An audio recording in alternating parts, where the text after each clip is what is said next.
Zach Seg of the gang hanging out in the studio. Troye Sivan. Hi. Hello, sir. How are you? F***ing awesome. That's good. I'm ready to take on the day. It's Nice. early morning in LA, not even 11 a.m. Yep.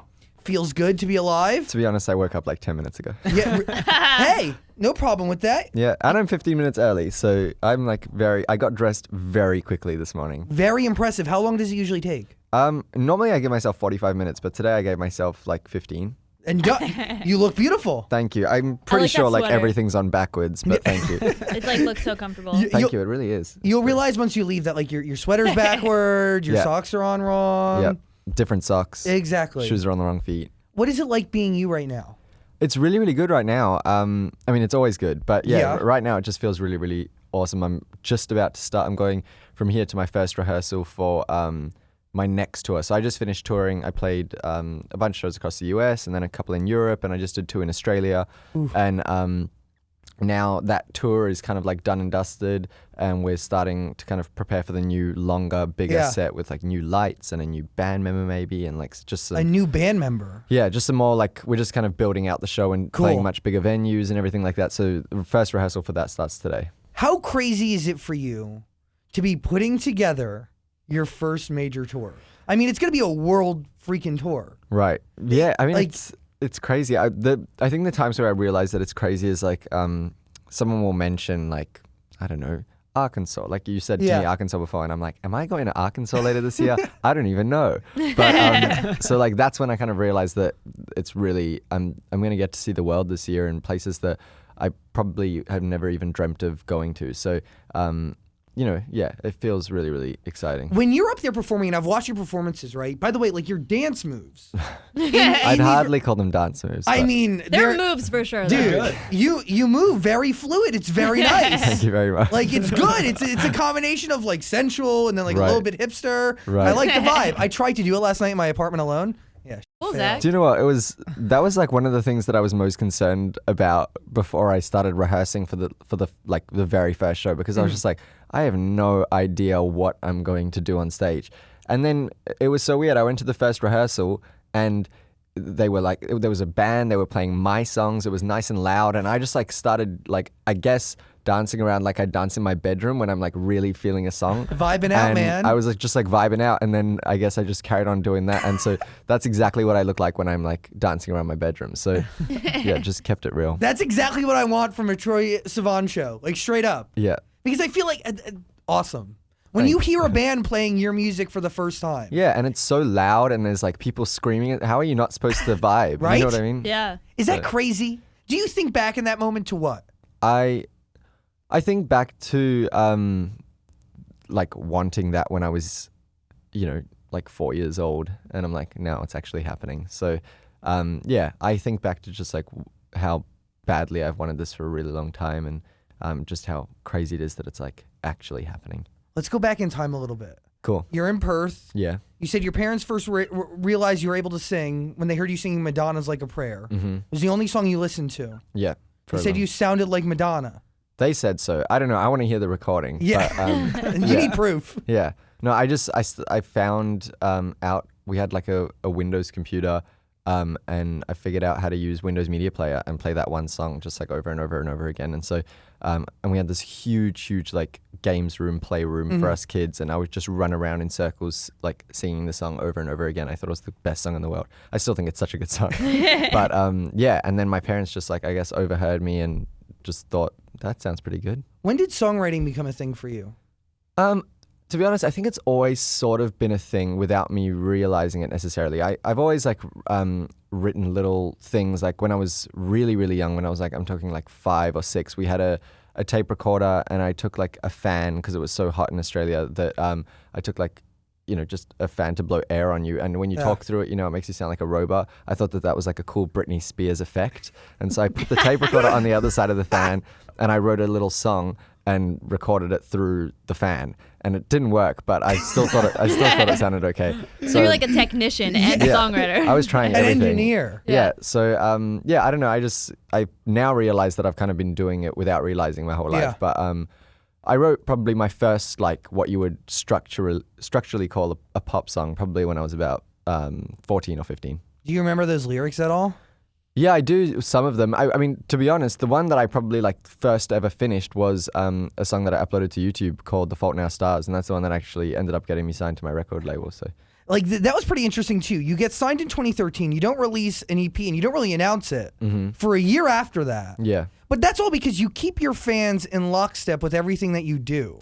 Right, yeah. I mean, I think it was just because I had been uploading YouTube videos for a really long time. Yeah. And so I had this like audience that was really excited about everything all the time, which is amazing. And so at the same time though, I really wanted time to be able to just like figure out who I was as an artist and what I wanted to say. And now all of a sudden I had such a bigger platform to do it on. I had like, you know, I didn't have to go and sing into fans anymore. I could go and like actually go into a studio and do it. And so I wanted to just make sure that I gave myself time to like mess around and play around. And I'm so glad that I did it because like for me in the studio, every single day is such a big learning curve and such a big like, you know, there's just so many potential ways that things can go. And so there's a lot of decisions involved in like where you want to go and what you want to say and how you want to sound. And so I'm glad that I gave myself a lot of time to kind of figure that out. And I still don't even, I would have loved more time, but you know, yeah, I'm really happy with how things are going now. So, like Blue Neighborhood, wild. I mean, the youth.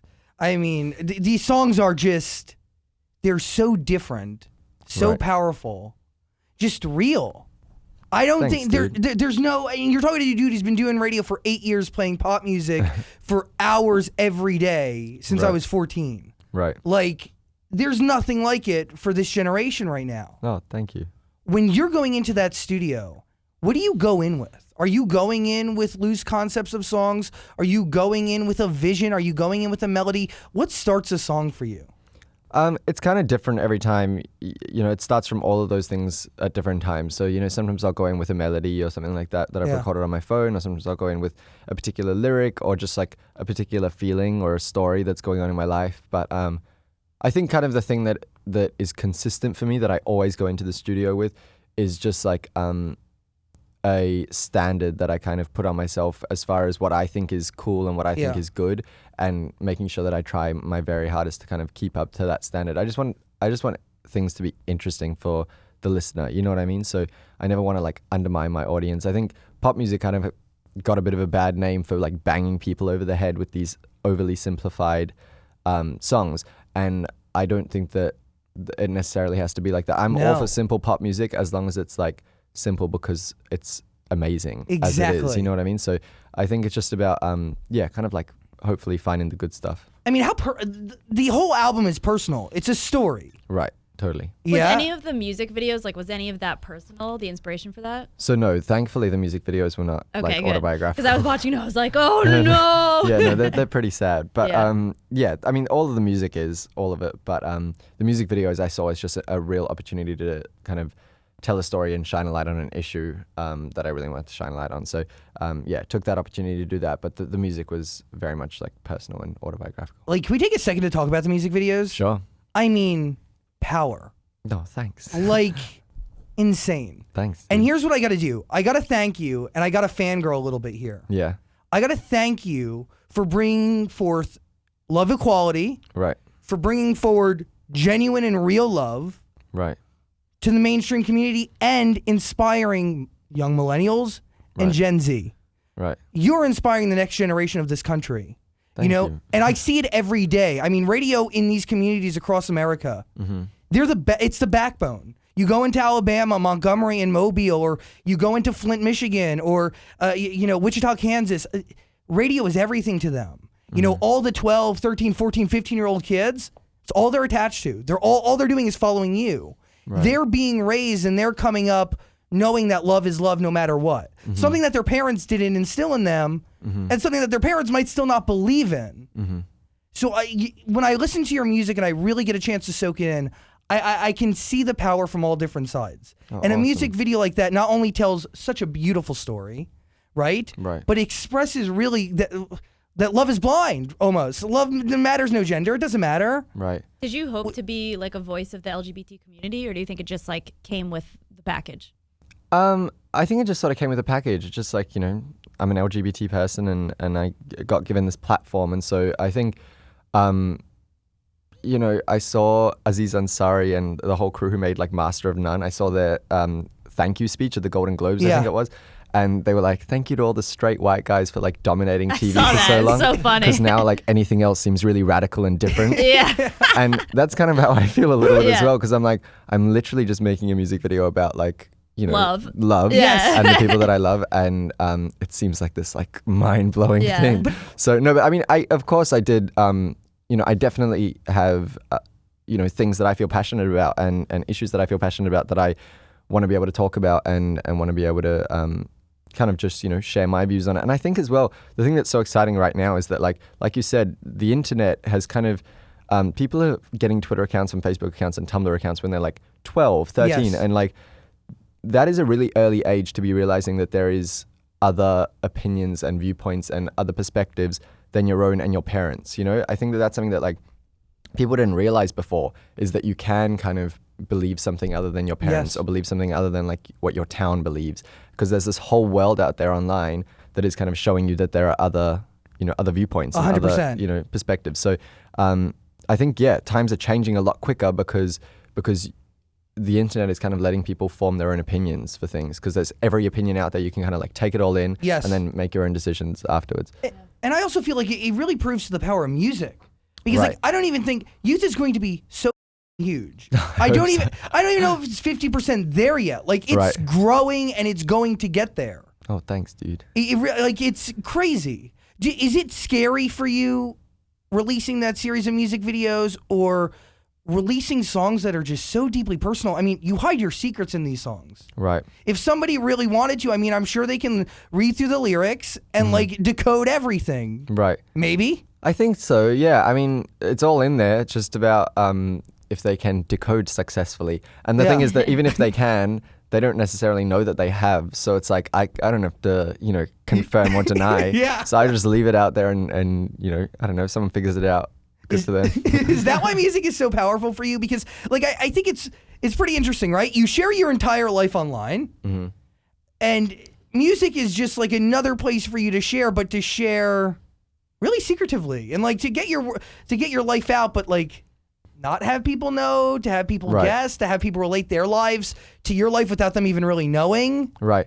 I think the thing for me, so yeah, I share a lot online, but Yeah. there's a lot that I also don't share online, and I think that that's all in the music, you know what I mean? So it's all just like stuff that is super, super deeply personal, even to the fact that, you know, I co-write a lot of my songs, so I'm in the studio with other writers and other producers and stuff, and sometimes it's like, I don't even want to necessarily tell them what a lyric is really about to me, you know what I mean? I'll just be like, I really like this lyric, and put it in there when like, I know, and maybe I'm the only person who knows just how much that lyric like cuts me up on the inside, and I'm like, oh my God, I hope that X never hears this song, or I Yeah. hope that, you know what I mean? So yeah, it's very super personal to me, but again, I don't really mind because it's kind of cryptic. But keeping those secrets, I mean, there must be a side of you, like in your mind, it's like, you know what?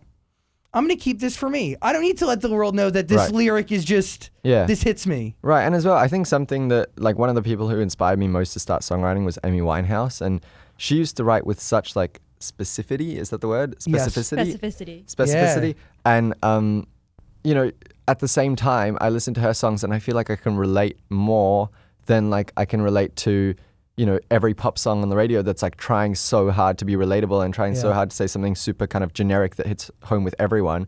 I can relate to Amy Winehouse singing about like the most specific little tiny element in her life, because I can feel that it's real. And like, I think that it's more the emotion or the feeling that you relate to necessarily, rather than like a specific lyric. And so I just wanted to make sure that even if I was singing about the most specific thing in the world that to me feels like only I'm the only person in the world who's ever felt this way, Yeah. I kind of can guarantee, after being a music listener, that there's other people in the world who have felt that way and will kind of connect and be like, oh my God, I thought I was the only one who felt like this, but no, you know, this person who wrote this song is feeling the same way. So Is there anything that's like off limits to you, like songwriting wise? to be honest, in songwriting, I don't really know. I don't think so. I've not hit that limit. I've written about a lot of stuff. So yeah, I don't think so. Unless I'm like too embarrassed to say it in the writing room, or if it's like too personal to, I guess, no, yeah, not really. No, if I'm too embarrassed to say it in the writing room, then I guess not. But then I would probably go and write the song alone at home. Yeah. Do you do that? What? Do you keep a diary or a journal? I keep a note in my phone that I, write a lot of stuff Yeah. in. And then I have kept journals at like different points in my life. It's just been like hard with traveling and everything like that. But yeah, I have journals. Is there a part of you that's like scared with all of this? Like, when did you realize that your life was never going to be the same? Like, at what moment? Well, that's the thing, is that I think I'm like I'm very comforted by the fact that I believe that I can go home at any point. I can go home to Perth. Always home in Australia. Yeah, I just went home for a month, and like I have the same friends that I've had since I was 2 years old there, and my family still lives there. I still live at home. I don't rent a place anywhere. And Hell yeah. That's cool. I don't have a car, so I drive my parents' cars. But that feels right, doesn't it? Feels like so right. You were just there for a few weeks, right? Yeah, I was just there for like a month, and it felt exactly the same as it felt when I was like 10 years old. And so that to me, I think has been a very, very important part of kind of like keeping me sane and grounded. Because I feel like what I'm kind of experiencing right now is so unbelievable and so amazing. It's almost not real. You know what I mean? And there's a lot of this that like isn't actually real. And a lot of people who like, you just, I feel like if you were to take this on as your real life, what I'm currently experiencing, and then it can be taken away from you so easily, or something can go wrong so easily. How scary is that though? Right. And so for me to know that there's always that like that fallback and that basis and that like very, very real thing of like friends, family, Australia, home, you know what I mean? I think that has kind of kept me sane the whole time. Like, you really do need that, because you hit the nail on the head, right? All of this can go away tomorrow. And if it becomes your everything, then like what's left after that, How do you keep it from consuming you? I think going home every now and then puts things in perspective. And then other than that, I mean, it pretty much does consume me, but I love it, so I'm completely fine with it consuming me, as long as I always remember that there is that other side. There is, home in Perth, and like I could go and like, if everything else failed, my life wouldn't be over. I can go and like become a graphic designer and just make songs at home if I have to. You know what I mean? Like, of course I would still songwrite and I would still make music, and I would just do it a little bit differently. Do you dream of that at all? Like, no. No? No? Yeah, no, I want to do this for sure, for the rest of my life, but knowing that that's an option, I think is something that's an important ingredient to this whole thing going well. How beautiful of a place is Australia? Oh my God. I've never been there, but like Australian people are my favorite people in the entire world. Oh, really? I have so many Australian friends. Yeah. I felt like for a period of my life, Dan can attest to this, like I felt that I was Australian. Really? Yes. Yeah. I'm obsessed with it, but I'm so biased. Of course. I mean, like, yeah, life is there. But the people I feel are so beautiful, so genuine, so real. I hang with them the right way. What about the creatures, though? There's a lot of creatures. Yeah. So? They're massive. Do you remember that picture we saw? There was like a 5-foot lizard on the side of somebody's house. We always call it. that. We always call it the land of nope. What? Yeah. Like, Nope. I used to like be close with someone from Australia, and I always thought I would go visit, but I was like, what if I wake up and there's like a spider the size of my hand on my face? And she's That's like, okay. Right. she's like, that's fine. Yeah. Yeah. No, I've had friends, quick little anecdote. My one friend, she woke up in the middle of the night, felt something tickling in her nose, right? She was like, oh, this is a bit weird. I don't like this. She went to the bathroom, started like blowing her nose. Nothing happened. There was nothing in the tissue. She goes back to bed, and all of a sudden, like, the tickling is now like a fitting. It's like going, and then stopping, and then like, and then stopping. And she again goes and blows her nose. She's like really, really upset by, this, but she assumes that she must have got it out because it stops fitting, right? Next day, she goes back to sleep. Next day, she wakes up and she sneezes, and into her hands is a cockroach. Oh my God! Yeah. So this is like my close friend that this happened to. No. And she's got a photo of this like cockroach in her hand, and it was a big size cockroach. Oh. So it went up her nose and died up there, and then she like sneezed it out the next day. Nope. So yeah, Land of nope. No, thank you. come on down, come visit. Like, there's a part of depression in my life where I was like, you know what? I'm going to leave America. I'm going to go to Australia. People like me there. There's really great radio. You would Yeah. get eaten. By what? You're not strong enough for Australia. The spiders will like sniff you out like, an American. One of my recurring fears of moving there was like fighting with a kangaroo. kangaroo. Like, I feel like that would be me. Like, I go and try to pet one or become its friend, and Right. it'd sock me in the face. There's this YouTube video going around right now where obviously Joey's little baby kangaroos, they Yeah. go in their mum's pouches. Yeah. And so apparently, I didn't know this, which I'm really ashamed of, but this guy literally walks up, he's like, how to catch a kangaroo. And he walks up and he takes one of those little like shopping bags that's not plastic. And he goes and he puts it by the Joey, and the Joey just like hops into it as if it's his mum pouch. And then like he walks away carrying it away in this little bag. So it's as easy as that apparently. Wow. I kind of want to try that. Yeah, I also really want to try that, and I actually can. I've got kangaroos like really near my house. Yeah, I'm probably if I you show up with like a black eye, just know that I got punched by a kangaroo. You got attacked by a mama kangaroo. Yeah, exactly. Just trying it out, man. Yeah, Wait a minute, speaking of black eyes, you got hit in the face with a water bottle the other night. I did. How'd that feel? It was fine. No, I was on stage in Sydney, and it was my biggest show that I'd ever done. I was having the time of my life. Yeah. I had so much adrenaline, and then somebody threw a bra onto the stage, right? Hello. And so I picked it up, and I was like, I made a joke being like, I think you're at the wrong show. And then, so then, though, me talking about someone throwing something kind of encouraged more throwing, and so all of a No. sudden there was like glow sticks coming at me, and then like 2 seconds later, somebody, I really, really like Nutella, and my fans Okay. know that I like Nutella. And so someone like lightly kind of lobbed a big jar of Nutella onto the stage. It narrowly missed me, but whatever.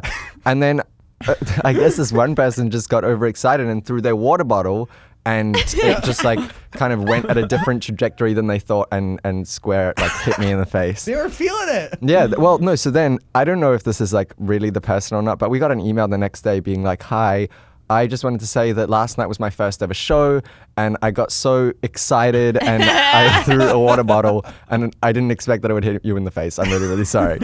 And but yeah, everyone's like picked up the story and ran with it that I got like attacked at my show, but I think it was really innocent. That girl will never forget that. Yeah, and I won't ever too. So yeah. Do you ever realize that you are making one like the most insane memories? Like you're accomplishing some insane Right. But two, like things that you're going to remember forever. Also, you're making moves that define you. Right. Really. I mean, does that ever settle in? Like, have you done something that was like, you know what? I need to remember this because in 20, 30 years from now, I want to look back on this and remember exactly what I was doing. Yeah, I think about like showing my grandkids stuff a lot. Yeah. Because my mum, when she was younger, she was like a model in South Africa, and she did it from when she was about 16 to when she like had my older brother. And she's got this like portfolio of like magazines and stuff like that she was in, and videos of, you know, her doing like TV commercials and stuff. And one of my favorite things to do when I was like a little kid was go through my mom's modeling portfolio and see all these like really pretty pictures of my mum. And so I have this like vision that one day I'm going to have kids and grandkids and be like, I was on the cover of Rolling Stone, and like none of them are going to care. But yeah, I just want to be able to like show them that one day. So that's what I think about quite a lot. It's pretty special. Yeah. Like really special. Yeah. How do your parents feel about all this? They're so stoked. Yeah, you know, I think so. I have literally done this since I was so young. Yeah. That they have just been so supportive without ever being pushy about it. And at the end of the day, they kind of all they care about is me. And, you know, so I think that's a really important thing that they haven't kind of got caught up in all of this. And, Yeah, easy to get caught up in. Totally. And they, you know, they come on tour with me every now and then to make sure that I'm like healthy and having fun and stuff. Hell and yeah. just there to like look after me. And it's so nice. Hell yeah. How do your siblings feel? Are they cool with it? They're all cool with it, yeah. Like I said, I've been doing this for so long, just in different like Yeah. kind of capacities. So, you know, when I was really, really young, it was like school talent shows, and then it kind of progressed to other stuff. But I've always just been like doing something. And so I think it's kind of normal for them that I'm up to something. It's just that like these some things are a lot bigger than the some things that I used to do when I was younger. When you first took on YouTube in 2007, Mm-hmm. and I find that whole period so interesting because it was right around the time that I started doing radio. Right. And I started doing radio on the internet, and like, Oh, cool. you and I know, like nobody was streaming radio then. Mm-hmm. People were barely saying like, "Let me YouTube this." Back in 07 and 08, it was like a different universe, like completely. Yeah. What started that for you? Like, was it you on your own, just own focus and own passion, just driving that? Was it somebody else? So no, basically I did a performance in like a shopping center, and someone filmed it. Okay. And my cousin was like, from South Africa. He was like, I saw a video of you performing, and I was like, how did you see that? You live in South Africa? And he was like, no, I went on this website called YouTube, and there was a video of you on there. And so I went and found it, and I think that was like the context that I found YouTube was that anyone could upload a video, and Yes. so I kind of got that immediately, that I could put myself on there. Yeah. And so then I saw this one girl who had uploaded a video and she had 1 million views. And so I was like, oh my God, this is what I'm going to do. This is it. So I uploaded a cover of her song so that she would see it, and she did, and basically just haven't stopped since then. Wow. That's a life-changing moment. Totally, yeah. Do you think you'd be accomplishing what you're accomplishing today without YouTube? Oh, no ways. Yeah. Do you think you'd be making music without YouTube? 100%. Yeah. I would be doing it, I guess. Different I path. didn't even know how I would be doing it, because the whole thing of like performing at like a bar hoping that you'll get spotted by a record label or something like that, Yeah. that seems really, really foreign to me. So I don't know if I would be doing it in a professional capacity at all, Yeah. but I would of course be doing it. Are you into At like home. like YouTube culture, like, you know, like stalking a bunch of videos, viral stuff? I watch like the trending videos every couple of days. I'll go in and see that. I don't really watch much YouTube anymore. You know, as far as like Vloggers? yeah, I don't know. I just don't really, I guess, have the time really. But yeah, I'm definitely a part of that whole like culture for Yeah. sure. Oh, yeah.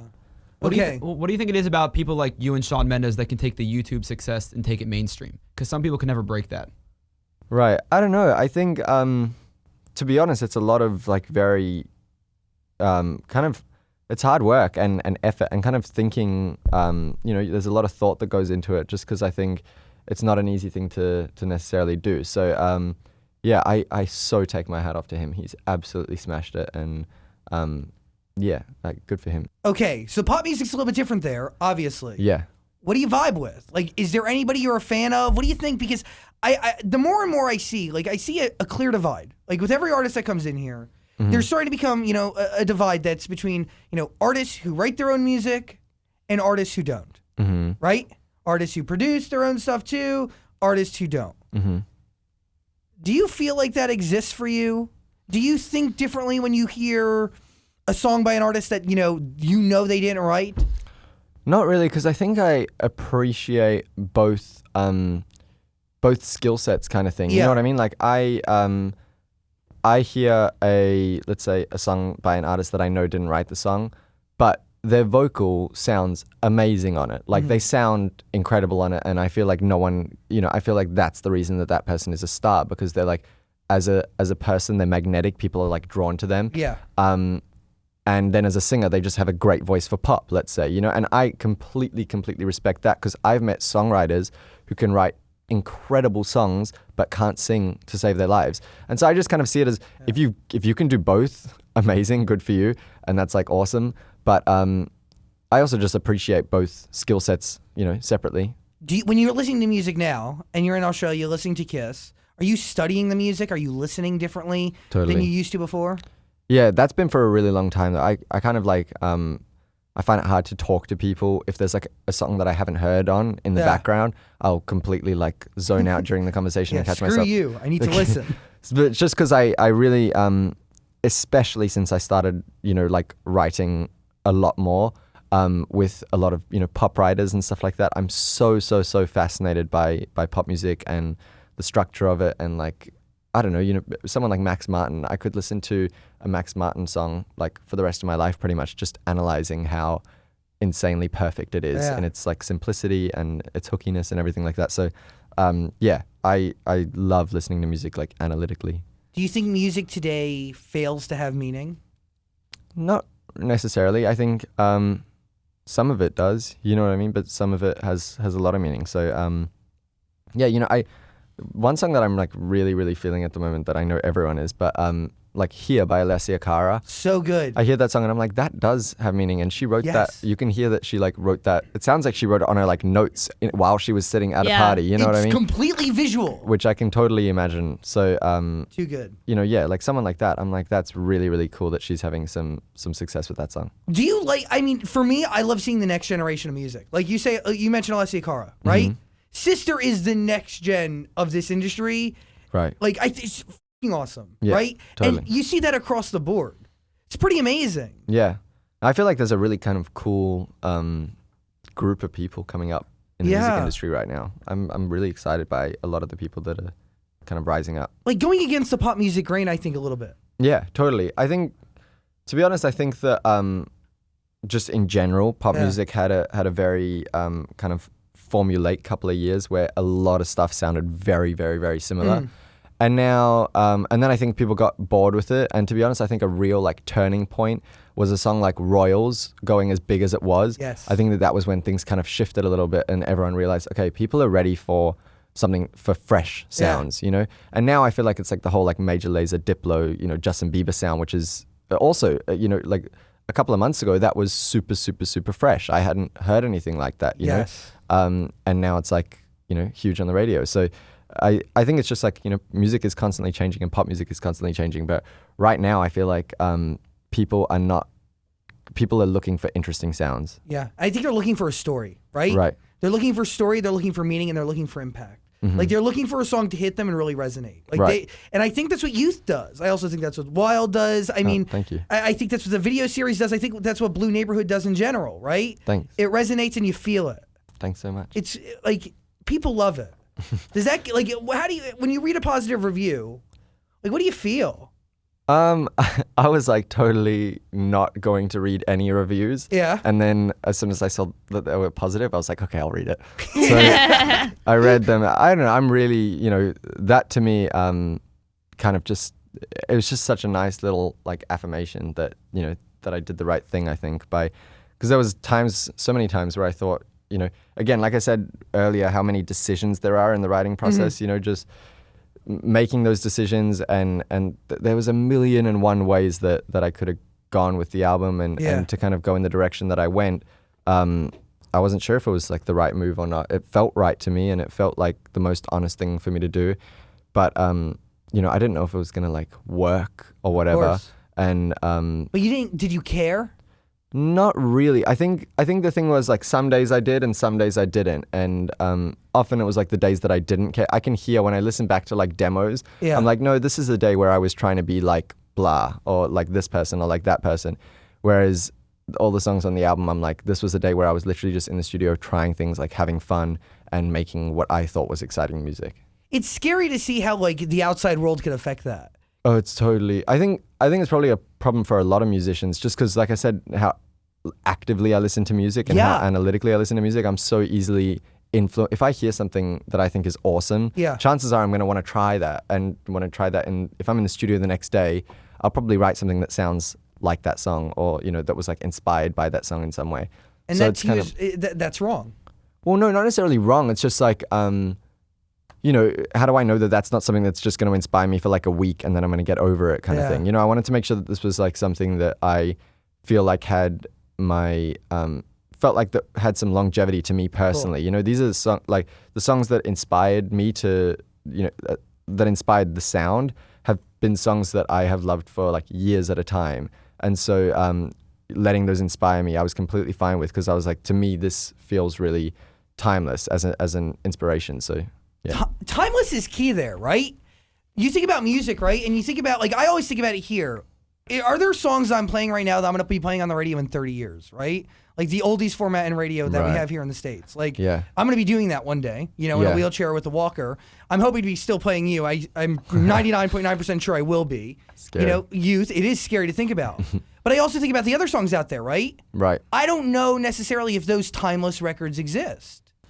Well, it's so weird. I was thinking about this the other day. I was on a flight and in the music category, there was a classics category. Okay. And there was some albums from like 2007, 2010 already that were in like the classics, you know, folder. That's a stretch. Well, the thing is though, I don't know, like Frank Ocean's album was in there, and Lord's album to me is like a classic that I think people still will be playing in 30 years. So, you know, I think that there is certain songs and certain artists that have done that. Is Blue Neighborhood timeless? I have no idea. I don't know. I would hope so, but not for me. I don't know. I know that I'm very like critical of myself. You know what I mean? So I reckon if I took a long break and then came back in like 10 years, I really hope that I would be like, yeah, go 20-year-old Troye, you did a good job. But right now I've like lost all perspective because I just made it and I'm so like exactly. in it, you know what I mean? We'll talk again in like 6 months to a year, maybe a little bit longer. Cool. And it'll officially hit that category. Okay. Do you think about having a career like Adele, release an album, go away for, I don't know, 4 or 5 years, then come back? I think about being happy, and, you know, I think that that's something that I think another thing that I've kind of realized, and I've only realized this by going home, is just how like intoxicating all of this can be. And like when I'm in LA, I wrote a song about it on the album. It's called Cool. But like when I'm in LA, I think how I'm like, yeah, I would really like a Mercedes Benz, or I would really like a nice big apartment or something like that. And then I go home and I'm completely fine to just get like, I don't know, some random tiny little car, and it just makes no difference to me whatsoever. And so I think only going home though makes me realize how easily affected I am by it all. And so yeah, I don't know. I just want to make sure that that I stay kind of level-headed and grounded and keep that perspective throughout all of this, because otherwise I think it'll really kind of mess with me. And I think I can see how easily you could just go and go and go and go forever wanting more. Exactly. Whereas like someone like Adele, to have the perspective of like going away for 5 years and having a kid, she comes back and she's like, oh my God, this is so crazy. Everyone loves the album, lol. And then goes home to her baby. You know what I mean? Jesus. Yeah, like peace out. Have fun with it. Thanks. When I listened to Cool, I felt the same exact way. Right. Right? I thought of LA. I thought about going home to New Jersey, and how the fact that here is, you're right. You get caught up in it. You want what the other guy next to you has. Right. And you think you won't get caught up in it, but you do. Always. Because it's everywhere. Yeah. You're immersed in it. Yeah. It's crazy. You know, Adele said that you helped inspire her to get back out on the road. She saw you and your fans. It was very indirectly me, but yes. I mean, come on. She still said it. She knew you. She said my name. She loved you. Yeah. That's pretty cool. That was really, really cool. Sister's a queen. Yeah, 100%. Like, 100%. Insane. Yeah. Personal life, how's that going? Does it exist? It does, yeah, it's good. Yeah, I don't know. Like I said, I've got really, really, really good family and friends. Yeah. And in LA and here. Oh, sorry, in LA and in Australia. And so, yeah, it's good. Blue Neighborhood. The album is out now. I'm telling you. I'm sure you've heard it, but you need to hear it if you haven't. It's f***ing awesome. Thanks. I want to play a game that we called Spill or Strip. Cool. You're down with it? I'm so down. We're going to ask you a series of questions. Yep. Every question you decide not to answer, Yep. Jill and Heather are going to get real naked. Okay, I'm really sorry in advance if you get we brought extra completely clothes. naked. Okay, cool. They brought layers? All right, nice. So are we ready to do this right Oh now? yeah, I'm gonna put a few more layers on. Oh, cool. That makes me feel much more at ease. I mean, yeah, like a few more layers. But the questions aren't crazy. And the other thing, like, I realized that you share so much on YouTube. Yeah. Like, this was one of the hardest interviews I felt that I ever had to prep for, because you say everything. Like you have videos where all you do is talk about sex. Right. Like, how comfortable and how long does it take you to get that comfortable in front of a camera? Well, I don't talk about your own sex. I don't talk about my own sex. No, I talk about no, like for example, for those videos, I worked with Durex, and it was because I realized that at 19 years old, as a gay person, I knew like nothing about HIV/AIDS, and it scared me so much. And I was like, okay, well, you know, I realized that if I don't know a lot, chances are my audience probably doesn't know a lot either. Yeah. And so I wanted to kind of just make sure that I'm using my platform to talk about things that affect young people. And so, you know, real things, even if it's a little bit uncomfortable sometimes. Yo, and that's what the world needs. And that's what the next generation needs. And I mentioned that earlier, right? Right. I thank you for that. No worries. I mean, like, there's a huge void, and I see it every day. I talk to hundreds of people every night from all over the country, all walks of life, all different ages. Right. Millennials, younger side, Gen Z, they need it. Right. They need it 100% because they're not actively getting it. Mm-hmm. And if they're raised knowing and feeling that, you know, homosexuality in any form is wrong, or being trans is wrong, or not knowing about AIDS and what it really means, completely wrong. They're going throughout life just being, I don't want to say raised wrong, but being raised a little narrow-minded. Right. You know, with not an open mind. But because you're in their lives. Well, the thing is that I just feel really lucky that so many people have kind of like let me into their phones every day, and you know, onto their computer screens and stuff, and now hopefully onto their radio. And so yeah, I want to just make sure that if I've got this opportunity and this platform, I may as well try as hard as I can to make sure that I'm actually talking about stuff that matters. How often does that hit you, the power of your audience? Fairly often, because I get to now see it in real life, especially, you know, at the Sydney show, the one with the water bottle incident, there was this like little campaign that the kids did that they held up signs that said hashtag because of Troye, and then like a little, I don't know, they wrote a little thing each. And it was like, the one kid held up a sign in front of everyone that was like, because of Troye, I came out to my mum. and his mum was standing there with him, and he was standing there, and it was just like, you know, that kind of makes me realize that we're definitely like onto something as far as, you know, this path that we're going on. So It's amazing. feels good. It really does feel good. Yeah. It feels, it's inspiring. And it's also comforting. Yeah, totally. You know? Completely comforting. Are you dressed? Oh my God, you look amazing. Thank you so much. No worries. Get on the microphone, please. Like, you know, I'm an LGBT person, and I got given this platform, and so I think Early September, I feel like we kind of made it like official, but Okay. we were like talking because he was Yeah. on tour.